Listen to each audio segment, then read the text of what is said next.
Baby, three days na moscow badini.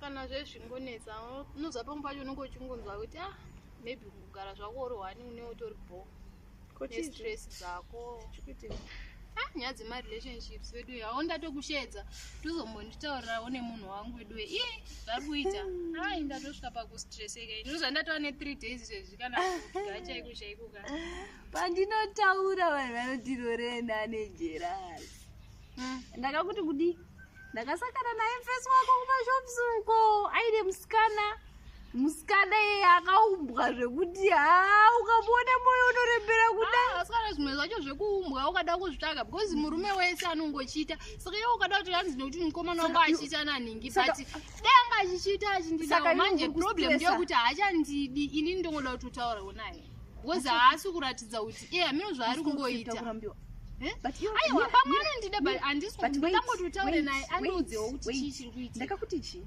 mukomana wako uyu future hapana tinoswera mujimuto ndakakuti kudi but iwe imbodana nemukomana anojimawo ndakamurambirei ndakakuti ndamurambirei aiwa vaisada kundisekeza besides makwenzi zauri kusangana nawo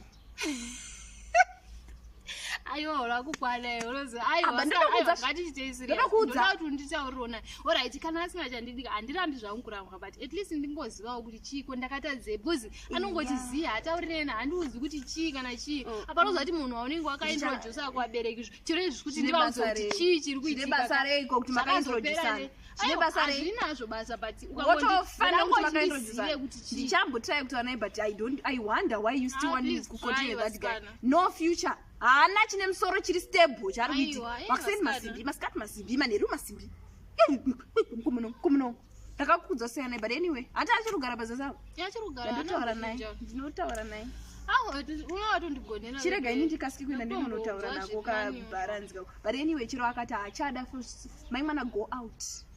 The future is bright. Know your worth. Unotowana someone iwe plus kuchechi kwenye anti ndo kune boys zorore. It's not easy. Easy aniko. Ndantaura ndokudza ndichaku update. Kana ndichadzoka manero. Mamoko andone ngasipo. Mamoko avandifarire wewe.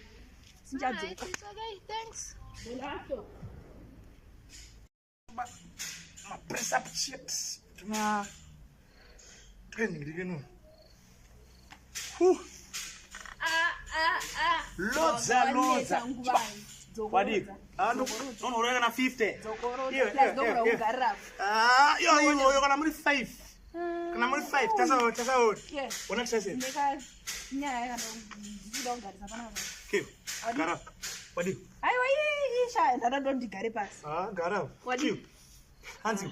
Ndabaga ukambebika. Ndana wangu. B. Hanzi.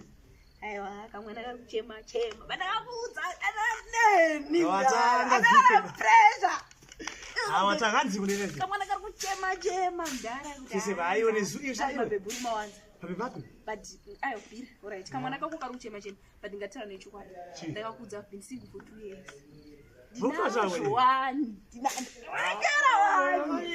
ayo but ndakakuudza katikompeza but mira autokompenzuwa andudza but ngatingopedza masports man titu azvobude aiwa ngatingopedza masports sasa type yangu waimbondiboga wanochiti mafere kujimu yakatavu kubi ndiana singadudana newe ndiani ndiana singadudana newe ndiani iwe tonomai azozvibanini kubata chii ya mira unongowatumwa otondifeya unozonda inakiwa neubhodhara wanti wakazosangana nauyu ukadana naka kana muchemberi wacho navatama vakugara kuno but ini ndainakiwa neubhodhara plus ndakagara ndakuzimbisa type yangu mdara wandisumuka iwe saka urina kuti hausondifeya amaya maseja kabhebi kako kakachitokomblena but you know what you don't need a relationship yemunhu anogara achikokomblena not necessary hanzwisise tanoita mabhizinesi emari ndiri paonline inini chero ukaita ana gamuchira it's okay ave it's fine amai kana ndodana newe ndakutokasiya tumesa kumwene kumaseja unoona ibva rinozoda kumbokushepa mahips apa andosona kuti wakashepeka wakashepa kambokurova mahips ndokushepawo tomboka but type yangu seriously isana tato mai but right size acha ungaenda iwe nditokuda pepe iwewe matezi nditoda iwewe but iwe matezi amezongoita ngongo saka bo se unosoko chimunzo kuti chiko chei saenda ngokoti I don't owe an explanation saenda ngokontinue ndakadaro andabotana nawo iyo chitota worse actually chitota worse kwari ega ngangofira kuti pana panchadiwe ngangorwa pasega cha ine ndaitokuda apa basa nditoda iwewe pepe iye ndisimbokada mwana hatizona akadzika neguma ndiro razondifizwa but guma rakabuda zapi rakabuda tasema zvawakaita aya ntombozvidisa saka toita sei chikonga tichimboita mumza iwe hauna nwani hakunifere kwatisumudzeka naye iyo wakasimana jara akaunga kamira yo kana ndakudana newe no need to taura nezvapisha hey unotitsane you are now in a new relationship iyo hausundifere akufera kupiko ande muruma